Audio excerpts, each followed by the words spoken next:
Hello साथियों, कैसे हैं आप सभी। नमस्कार, स्वागत है आपका आपके अपने चैनल एसएससी विद्यालय में। साथियों, जैसा कि आपको पता है कि हम सभी प्रतिदिन नीतू सिंह बुक के वन वर्ड सब्स्टिट्यूशन वाला पार्ट को कवर कर रहे थे। तो पिछले 3 पार्ट में हमने 3 लेटर से जुड़े जितने भी वन वर्ड थे उसको कवर कर लिया था। तो अब बारी है साथियों आपके चौथे पार्ट की, और चौथे पार्ट में हम लोग डी लेटर से जितने भी आपके वन वर्ड दिए गए बुक में उन सारे वन वर्ड को अच्छे तरीके से कवर करेंगे। ठीक है साथियों, तो चलिए करते हैं शुरू। तो सबसे पहला जो आपका डी लेटर से वन वर्ड है साथियों, वो है आपका डेड। देखिए, डेड वर्ड आपने सुना होगा, जब कोई भी चीज बेकार हो जाता है, जब कोई भी चीज मृत हो जाता है, बेजान हो जाता है, उसमें जान नहीं होता, तो हम लोग उसे डेड कहते हैं। ये जो डेड वर्ड है ये हर एक के लिए एप्लीकेबल है, चाहे वो इंसान हो, चाहे वो जानवर हो, ठीक है, चाहे वो कोई चीज हो। ठीक है, अगर कोई भी चीज जिसमें जान ना हो, जो बेकार हो जाए, वो डेड कहलाता है। ठीक है, डेड बैटरी आपने सुना होगा, बैटरी को भी हम लोग डेड बैटरी कहते हैं। ठीक है, कोई इंसान अगर उसकी मृत्यु हो जाती है उसको भी हम लोग डेड कहते हैं। तो डेड जो वर्ड है वो हर जगह यूज होता है। क्लियर। अब समझते हैं कि इसका इंग्लिश मीनिंग क्या है। तो डेड का इंग्लिश मीनिंग है साथियों कि a language that is no longer spoken. ठीक है, तो देखिए यहाँ जो डेड है, यहाँ पर एक भाषा के बारे में बताया, लेकिन डेड का मतलब आप सीधा जानिएगा कि डेड का मतलब ऐसा चीज, वैसा वस्तु जो बेकार हो चुका है, ऐसा चीज जो मृत हो चुका है, बेजान हो चुका है, वो क्या कहलाता है, वो आपका डेड कहलाता है। ध्यान में रहेगा साथियों। क्लियर। चलिए आगे बढ़ते हैं। आपका अगला वर्ड है डेमागॉग। ये भी इंपॉर्टेंट वर्ड है। तो सबसे पहले बात करते हैं, ये जो वर्ड है डेमागॉग, इसका मतलब क्या होता है। ठीक है, तो इसका मतलब होता है साथियों, देखिए बहुत ही शुद्ध हिंदी आपका दिया हुआ है, जनोत्तेजक। इसका मतलब मैं आपको समझाता हूं।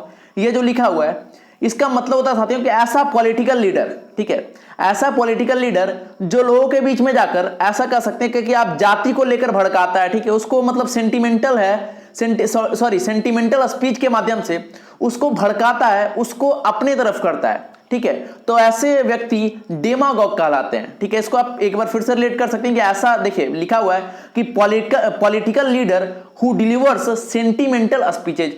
ठीक है, तो ऐसे नेता जो लोगों के बीच में जाकर सेंटिमेंटल स्पीच से उनको अपने तरफ करते हैं, ठीक है, उनको भड़काते हैं, तो ऐसे व्यक्ति डेमागॉग कहलाते हैं। ठीक है, मतलब जनता को उत्तेजित करने वाले, ठीक है, डेमागॉग कहलाते हैं। ठीक है साथियों, चलिए आगे बढ़ते हैं। आपका अगला वर्ड है डेमोक्रेसी।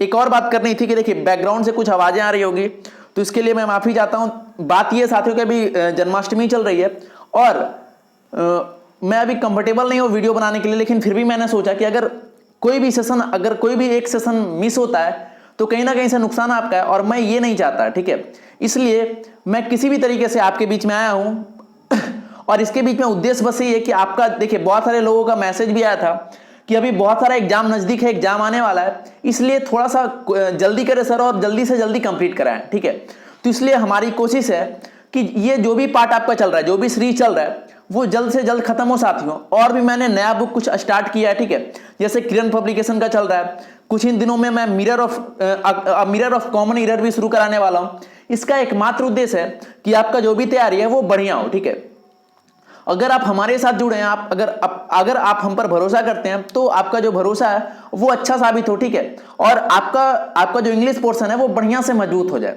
ठीक है, तो हमारा बस यही एकमात्र उद्देश्य है। तो अगर पीछे जो भी नॉइस जा रहा होगा, कुछ आवाज जा रहा होगा, कुछ संगीत जा रहा होगा, तो आप उसे इग्नोर करेंगे और बस आपका ध्यान हमारी बातों पर होना चाहिए। चलिए आगे देखते हैं। आपका अगला वर्ड है डेमोक्रेसी। ठीक है साथियों, डेमोक्रेसी का मतलब होता है लोकतंत्र। डेमोक्रेसी का मतलब क्या होता है, इसका मतलब होता है लोकतंत्र। लोकतंत्र का मतलब क्या होता है, तो लोकतंत्र आपने वर्ड सुना होगा पॉलिटिकल साइंस में। ठीक है, आप जब पॉलिटी पढ़ते होंगे तो वहां पर डेमोक्रेसी यानी लोकतंत्र के बारे में वहां बहुत ही अच्छे तरीके से पढ़ा होगा। तो देखिए उसी के बारे में लिखा हुआ कि a government by the people, of the people and for the people. ये बहुत ही पॉपुलर स्टेटमेंट है। ये जो लिखा हुआ है ये बहुत ही पॉपुलर स्टेटमेंट है साथियों। आपने इसे ये एनसीईआरटी बुक में भी पढ़ा होगा ये स्टेटमेंट को। इसका मतलब ये होता है कि एक ऐसी सरकार जो जनता के लिए होता है, जनता के द्वारा होता है, ठीक है, उसे ही हम लोग लोकतंत्र कहते हैं। ठीक है, तो इसको आप ऐसे याद कर सकते हैं कि ऐसी सरकार जहां पर जनता की, है ना, जहां पर लोगों की प्रधानता होती है, वो लोकतंत्र कहलाता है। तो याद रहेगा, एक बार हमारे साथ आप रिपीट कर दें, डेमोक्रेसी। बोलिए डेमोक्रेसी। डेमोक्रेसी मतलब लोकतंत्र। क्लियर साथियों, चलिए आगे देखते हैं। आपका जो अगला वर्ड है वो है आपका डेनिजेन। आपका अगला वर्ड है डेनिजेन। डेनिजेन का मतलब होता है निवासी। ये भी अच्छा वर्ड है, इंपॉर्टेंट वर्ड है। देखिए डेनिजन से रिलेटेड आपसे सवाल कैसे पूछा जाएगा, तो आपसे पूछा जाएगा कि अब बताइए a person an animal or a plant that lives grows or is often found in a particular place. तो ये आपसे लंबा चौड़ा पूछा जाएगा और आपको एक वर्ड में आंसर देना है, वो है डेनिजन। अब देखिए कैसे बताएंगे आप, तो देखिए इसका मतलब होता है निवासी। निवासी से मत समझिए, इसको आप इस तरीके से समझिए, इसका जो रियल मीनिंग होता है वो होता है कि कोई भी इंसान हो, ठीक है, कोई भी जानवर हो, ठीक है, कोई भी पौधा हो जो जहां पर रहता है, मतलब जहां पर ग्रो करता है, ठीक है, तो वो जो होता है साथियों वही वहां का डेनिजन कहलाता है। मतलब ऐसा कह सकते हैं निवासी, ठीक है। तो निवासी मतलब सेंस आप समझ रहे होंगे कि सिर्फ व्यक्ति के लिए, तो ये सिर्फ व्यक्ति के लिए नहीं होता, वो आपके जानवर और पौधों के लिए भी होता है डेनिजन, ठीक है। ये क्लियर हो गया होगा।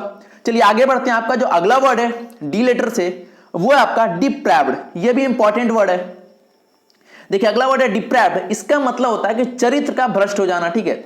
जिसका किसी भी व्यक्ति का जो चरित्र होता है, ठीक है, अगर वो भ्रष्ट होता है मतलब अच्छा नहीं होता, तो वो डिप्राइव्ड कहलाता है। क्लियर? एक बार मैं फिर से रिपीट करूंगा।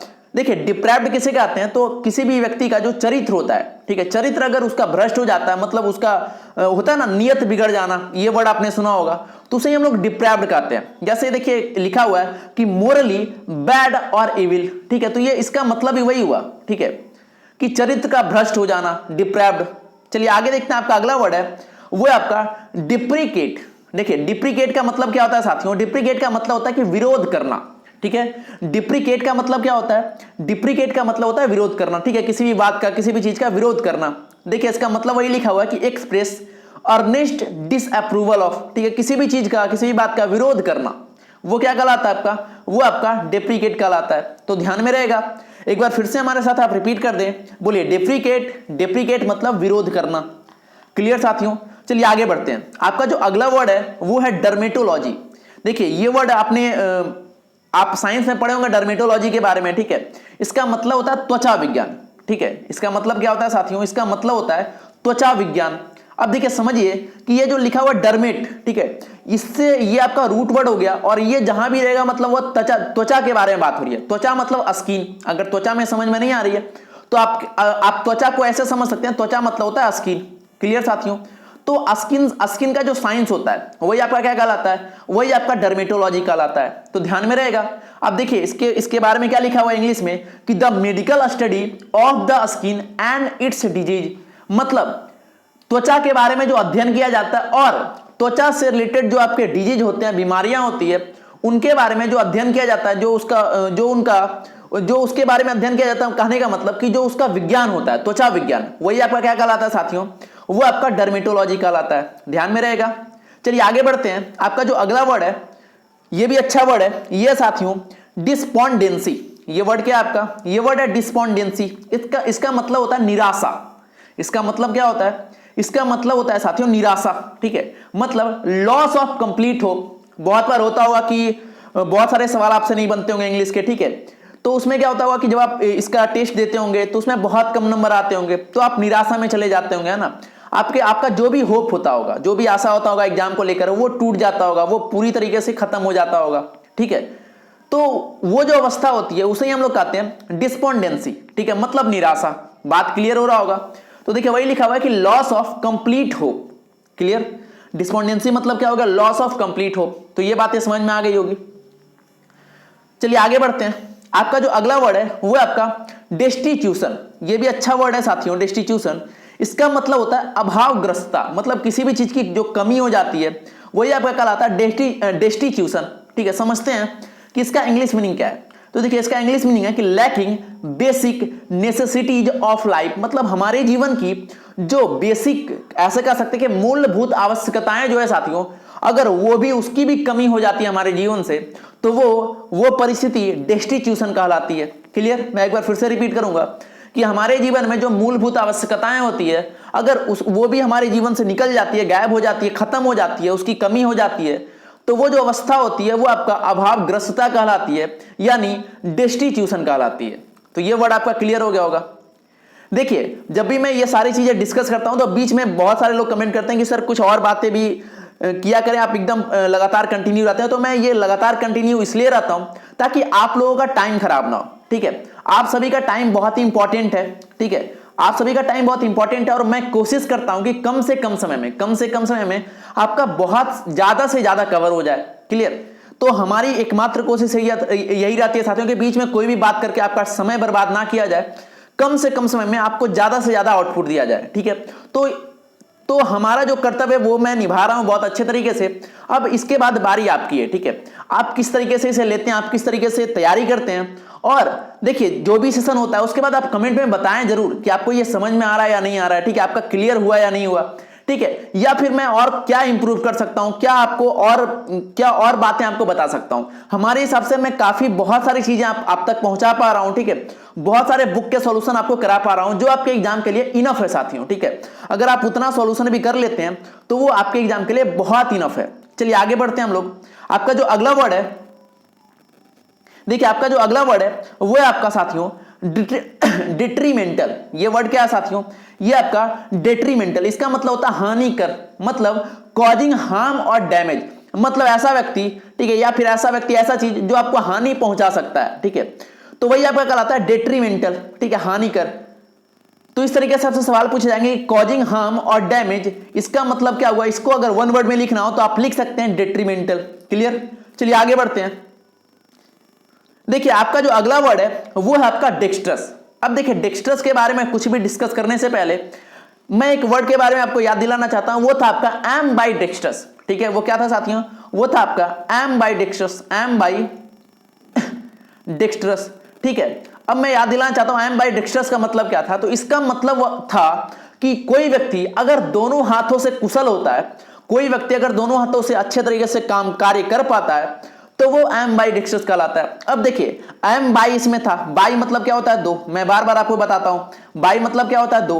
तो अगर यहां बाई था, ठीक है, तो मतलब दो चीजों के बारे में थी, तो यहां पर दो आ गया। ठीक है, दो हाथों से कुशल, लेकिन यहां पर सिर्फ और सिर्फ डेक्स्ट्रस के बारे में बात की गई है। तो यहां पर सिर्फ और सिर्फ डेक्स्ट्रस है साथियों, इसलिए यहां पर दोनों हाथों से कुशल नहीं, सिर्फ और सिर्फ कुशल होगा। बात क्लियर। तो इस तरीके से आप इसे याद कर सकते हैं। चलिए देखते हैं इसका मतलब क्या होता है। इसका मतलब होता है कि स्किलफुल एट हैंडलिंग थिंग्स। ठीक है, मतलब किसी भी चीज को आप मैनेज करते हैं, ठीक है, किसी भी चीज को करते हैं तो उसको करने में आप कुशल हैं। ठीक है, उसको करने में आप स्किलफुल हैं, तो वही आपका डेक्स्ट्रस कहलाता है। तो दो वर्ड याद रखने हैं, पहला डेक्स्ट्रस और दूसरा एम बाई डेक्स्ट्रस। क्लियर साथियों, चलिए आगे बढ़ते हैं। आपका जो अगला वर्ड है वो है आपका डाइट्राइब। इंपॉर्टेंट वर्ड ये भी है, इसका मतलब होता है कटु निंदा करना। ठीक है, किसी भी चीज का किसी के बारे में कटु निंदा करना, वही आपका डाइट्राइब कहलाता है। इसका देखिए ये जो डाइट्राइब वर्ड है, इससे रिलेटेड आपसे सवाल कैसे पूछे जाएंगे। तो आपसे पूछा जाएगा कि bitter and violent attack in words और राइटिंग। ठीक है, तो ये आपसे पूछा जाएगा और आपको आंसर क्या बताना रहेगा, डाइट्राइब। क्लियर, चलिए आगे बढ़ते हैं साथियों। आपका जो अगला वर्ड है वो है आपका डिक्टेटरशिप। देखिए अगर आप इंग्लिश मीडियम से हिस्ट्री पढ़े हैं, ठीक है, अगर हिंदी मीडियम से भी पढ़े हैं तो आपने हिटलर के बारे में पढ़ा होगा। ठीक है, इंग्लिश मीडियम में इसलिए बोला क्योंकि अगर आप इंग्लिश मीडियम से पढ़े हैं तो डिक्टेटरशिप आपको अच्छे तरीके से आपने सुना होगा। लेकिन अगर आप हिंदी मीडियम से पढ़े हैं तो उसमें जब आप हिटलर का पोर्शन पढ़ेंगे तो वहां पर आपने तानाशाही के बारे में सुना होगा। ठीक है, तो तानाशाही जो होता है साथियों, उसी को हम लोग कहते हैं डिक्टेटरशिप। हिटलर के बारे में आपने पढ़ा होगा, हिटलर क्या था, वो आपका तानाशाह था। ठीक है, तो उसी देखिए उसी से रिलेटेड आपका डिक्टेटरशिप मतलब तानाशाही, निरंकुशता भी इसको कहते हैं। ठीक है, अगर शुद्ध हिंदी में बात की जाए तो बात करते हैं ये डिक्टेटरशिप की, तो ये भी इंपॉर्टेंट है, ये भी एग्जाम में आते रहता है साथियों। और इससे सवाल ऐसे पूछे जाते हैं कि government carried on by an absolute ruler. ठीक है, तो ये आपका कहलाता है डिक्टेटरशिप, मतलब ऐसी सरकार जो आपके प्रति मतलब पूरा ऐसा कह सकते हैं क्रूर है, ठीक है, निरंकुश है, तो वो जो शासन होता है वो आपका डिक्टेटरशिप कहलाता है। याद रहेगा, एक बार फिर से आप हमारे साथ रिपीट कर दें, बोले डिक्टेटरशिप। डिक्टेटरशिप मतलब होता है तानाशाही या फिर निरंकुशता। चलिए आगे बढ़ते हैं। आपका जो अगला वर्ड है वो आपका डिप्लोमेसी। डिप्लोमेसी मतलब होता है कूटनीति। डिप्लोमेसी मतलब क्या होता है, कूटनीति, मतलब the skill and policy of a countries statement and politicians skill in dealing with people. देखिए ये बहुत लंबा चौड़ा लिखा हुआ है, इसका मतलब मैं आपको समझाता हूं कि देखिए कूटनीति का मतलब क्या होता है। जैसे अभी आपके वर्तमान में जो सरकार है, तो जो भी सरकार होते हैं, जो भी देखिए किसी भी देश का कोई भी सरकार होता है तो वो कुछ कूटनीति भी उसमें शामिल होती है। ठीक है, कूटनीति मतलब कहने का मतलब कि सरकार का अगला कदम क्या होना चाहिए। ठीक है, वो क्या कदम ले रहा है और क्या सोच कर ले रहा है, किस देश के साथ क्या बर्ताव करना है, किसके साथ हाथ मिलाना है, किसके साथ लड़ाई करना है, किसके साथ मतलब ये करना है, ये सारा कूटनीति में आता है। क्लियर? तो वही लिखा हुआ है कि एक स्किल जिसके तहत जो नेता होते हैं, जो बड़े बड़े नेता होते हैं, या फिर ऐसा आप कह सकते हैं कि जो कंट्री के, जो देश के जो हाई लेवल के जो अधिकारी होते हैं वो इसके बारे में सोचते हैं। ठीक है, तो वही आपका डिप्लोमेसी यानी कूटनीति कहलाता है। चलिए आगे बढ़ते हैं। जैसे चाणक्य के बारे में आपने सुना होगा, ठीक है, तो वो अपने समय के बहुत बड़े कूटनीतिज्ञ थे। क्लियर? और देखिए अभी उनके बारे में सब लोग चाणक्य नीति पढ़ते हैं। चाणक्य नीति आप लोग बहुत जगह देखे होंगे चाणक्य नीति। और सबसे इंपॉर्टेंट, आपके जो इकोनॉमिक्स के जो जन्मदाता थे, अर्थशास्त्र के जन्मदाता थे, वो भी आपके चाणक्य ही थे। चलिए आगे बढ़ते हैं। आपका जो अगला वर्ड है वो आपका साथियों डिस्क्रिपेंसी। ठीक है, अगला वर्ड है डिस्क्रिपेंसी। इसका मतलब होता है विसंगति। मतलब देखिए संगति मतलब आपने सुना होगा, ठीक है, आपके घर में बोलते होंगे कि जो संगति करते हैं, आप संगति करते हो तो अच्छा संगति किया करो। लेकिन विसंगति मतलब, यहां ये विसंगति जो लिखा हुआ है ये इसका मतलब अलग होता है। ठीक है, संगति और विसंगति दोनों अलग अलग है। विसंगति मतलब होता है कि difference between two things that should be same. ठीक है, देखिए संगति मतलब होता है कि आप जो दोस्ती यारी करते हैं वो संगति कहलाता है। और विसंगति मतलब क्या होता है? विसंगति मतलब होता है साथियों कि कोई भी दो चीजों में अंतर करना, जो बिल्कुल सेम है, सेम लग रहा है, तो उसके बीच में जो अंतर निकालना वो आपका विसंगति कहलाता है। तो ऐसा मत सोचेगा विसंगति मतलब वही होता है दोस्ती यारी, ये अलग है, वो संगति कहलाता है, ये विसंगति है। ठीक है, तो ये वर्ड का मतलब समझ में आ गया होगा। एक बार फिर से रिपीट करेंगे।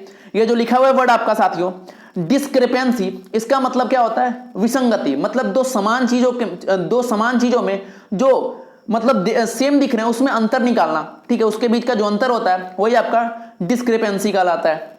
क्लियर? चलिए आगे बढ़ते हैं। आपका जो अगला वर्ड है इंपॉर्टेंट वर्ड, वो है आपका डिसिमुलेट। ठीक है, इसका मतलब होता है छिपाना। ठीक है, किसी भी चीज को, किसी भी बात को छिपाना, वो आपका कहलाता है डिसिमुलेट। अब देखिए बात करते हैं इसके इंग्लिश मीनिंग की, तो लिखा हुआ है कि टू हाइड और डिसगाइज। ठीक है, तो यही आपका कहलाता है किसी भी चीज को, किसी भी बात को छिपाना, हाइड करना, डिसगाइज करना। ठीक है, तो एक बार आप हमारे साथ रिपीट करेंगे, बोलिए डिसिमुलेट। डिसिमुलेट मतलब क्या हो गया? छिपाना। ठीक है, चलिए आपका अगला वर्ड है साथियों वो है आपका डायअर्नल। देखिए डायअर्नल मतलब होता है दैनिक। आप अगर दैनिक से नहीं समझ रहे हैं तो आप इसको प्रतिदिन भी लिख सकते हैं। ठीक है, दैनिक या फिर प्रतिदिन दोनों सेम ही होता है। ठीक है, देखिए अब देखिए डायअर्नल को आप इस तरीके से समझ सकते हैं कि ऑफ द डे टाइम, आपसे इस तरीके से आपसे सवाल पूछे जाते हैं। क्लियर? तो इसका मतलब वही होता है, अगर दैनिक से आपको कंफ्यूजन हो रहा हो, किसी भी तरीके से कंफ्यूजन है, तो आप दैनिक से बढ़िया प्रतिदिन से समझिए। ठीक है, जो काम हम लोग प्रतिदिन करते हैं, ठीक है, हर दिन करते हैं, वो डायअर्नल कहलाता है। ठीक है, या कोई भी चीज जो प्रतिदिन होता है, दैनिक होता है, वो आपका डायअर्नल कहलाता है। ठीक है, ऑफ द डे टाइम। तो डायअर्नल याद रहेगा साथियों, एक बार फिर से आप हमारे साथ रिपीट कर दें, बोलिए डायअर्नल। डायअर्नल मतलब दैनिक या फिर प्रतिदिन। ठीक है, तो ध्यान में रखना, यहां पर प्रतिदिन आप लिख ले, प्रतिदिन। ठीक है, चलिए आगे देखते हैं। आपका जो अगला वर्ड है साथियों वो आपका ड्रैपर। ड्रैपर मतलब होता है जुलाहा। देखिए जुलाहा वर्ड आपने सुना होगा, बहुत सारे कहानियों में ये जुलाहा वर्ड आया है। और देखिए जुलाहा कहते किसको हैं? तो जुलाहा कहते हैं कि ऐसा दुकानदार जो आपके कपड़े, और देखिए जो कपड़े बेचता है, ठीक है, जो कपड़े बेचता है, यहां पर सिर्फ सेलिंग लिखा हुआ है, लेकिन जो कपड़े बेचता है और जो कपड़े बुनता है उसको हम लोग क्या कहते हैं? उसको हम लोग जुलाहा कहते हैं। देखिए वही लिखा हुआ है कि a shopkeeper selling cloth and clothing. ठीक है, तो वो आपका क्या कहलाता है? वो आपका जुलाहा कहलाता है। ध्यान में रहेगा। ठीक है, एक बार फिर से रिपीट करेंगे। एक बार आप हमारे साथ बोलिएगा, बोलिए ड्रैपर। ड्रैपर मतलब क्या होता है? जुलाहा। ठीक है, मतलब एक ऐसा दुकानदार जो आपके जो कपड़े सीता है और कपड़े बेचता है। ठीक है, तो वो जुलाहा कहलाता है। चलिए अगला है ड्रॉ। ड्रॉ मतलब होता है अनिर्णित, मतलब एक ऐसा चीज जो निर्णय, जिसका रिजल्ट ना निकले, तो वो क्या कहलाता है? ड्रॉ। आप लोग क्रिकेट देखते होंगे, क्रिकेट में क्या होता है? अगर एक टीम जीतती है तो ठीक है, कोई टीम, दूसरा टीम हारती है तो मतलब जीत हार हो गया तो ठीक। अगर जीत हार नहीं हो पाया, ठीक है, किसकी बात कर रहा हूं मैं टेस्ट मैच की बात कर रहा हूं। ठीक है, तो उसमें क्या होता है कि अगर फिक्स टाइम तक कोई भी टीम जीता या हारा नहीं, तो वो जो होता है, वो मैच जो होता है साथियों वो आपका ड्रॉ कहलाता है। ड्रॉ मतलब क्या होता है? ड्रॉ मतलब होता है कि अनिर्णित, मतलब ना कोई जीता और ना ही कोई हारा। तो देखिए साथियों वही लिखा हुआ है कि the result of the match where neither party win, मतलब एक मैच का ऐसा रिजल्ट जिसमें कोई भी पार्टी नहीं जीता हो। ठीक है, वो आपका क्या कहलाता है? वो आपका ड्रॉ कहलाता है। क्लियर? तो एक बार आप हमारे साथ रिपीट कर देंगे, बोलिए ड्रॉ। ड्रॉ मतलब अनिर्णित। अनिर्णित मतलब, अगर ये देखिए थोड़ा सा कठिन वर्ड है, अगर ये समझ में नहीं आ रहा हो तो ऐसा लिख दे कि निर्णय की स्थिति में ना होना, तो ये भी चलेगा। चलिए अगला वर्ड है आपका ड्वार्फ। ड्वार्फ मतलब होता है बौना। ठीक है, ड्वार्फ मतलब क्या होता है? बौना। बौना मतलब मतलब जितना हाइट होना चाहिए उतना हाइट नहीं है, वो उससे नीचे है, ठीक है। देखिए वही लिखा हुआ कि अ पर्सन, प्लांट और एनिमल हु या which is below the usual size, मतलब जितना साइज होना चाहिए था साथियों वो उतना साइज का नहीं है, उससे क्या है, छोटा है, तो वो आपका क्या कहलाता है, वो आपका ड्वार्फ कहलाता है। चलिए आपका जो आखिरी वर्ड है साथियों वो है आपका डायनेस्टी। डायनेस्टी मतलब होता है वंश। डायनेस्टी मतलब क्या होता है, वंश। वंश मतलब कि succession of rulers belonging to one family, मतलब एक ही परिवार के जो शासक होते हैं वो एक ही परिवार के, जैसे आप हैं, आपके पिताजी थे, आपके पिताजी थे, तो ये ही क्रम, ठीक है। अगर शासक में कोई हो तो वो वंश कहलाता है, यानी डायनेस्टी कहलाता है। आप हिस्ट्री पढ़े होंगे तो उसमें बहुत सारे डायनेस्टी यानी वंश के बारे में पढ़े होंगे, ठीक है। नंदा डायनेस्टी और भी बहुत सारे डायनेस्टी है, तो वहां पर आपने वंश के बारे में अच्छे तरीके से पढ़ा होगा, ठीक है। तो ये वर्ड आता है अगर कि succession of rulers belonging to one family, अगर ये देखने को मिलता है तो आप इसका आंसर क्या बताएंगे, डायनेस्टी। क्लियर। तो एक बार आप हमारे साथ रिपीट कर देंगे, बोलिए डायनेस्टी। डायनेस्टी का मतलब क्या होता है, वंश, यानी एक ही फैमिली के, एक ही परिवार के शासकों का जो होता है सक्सेशन, मतलब उसके उनके क्रम दर क्रम मतलब उनके बेटे, उनके पोते, वो आपका डायनेस्टी कहलाते हैं, ठीक है साथियों। तो ये आपका डी लेटर कंप्लीट समाप्त हो गया साथियों। और जैसा कि मैंने आपसे वादा भी किया कि हर क्लास में जितना वर्ड हो, ठीक है, जितना वर्ड हो एटलीस्ट एक लेटर तो समाप्त होगा ही होगा। एक से ज्यादा हो सकता है लेकिन कम से कम एक लेटर समाप्त होगा ही होगा। तो चलिए आज का जो सेशन है हम लोग यहीं पर समाप्त करेंगे और अगले सेशन में आएंगे तो हम लोग ई लेटर से शुरुआत करेंगे, ठीक है साथियों। तो आपका बहुत बहुत धन्यवाद, थैंक यू, जय हिंद।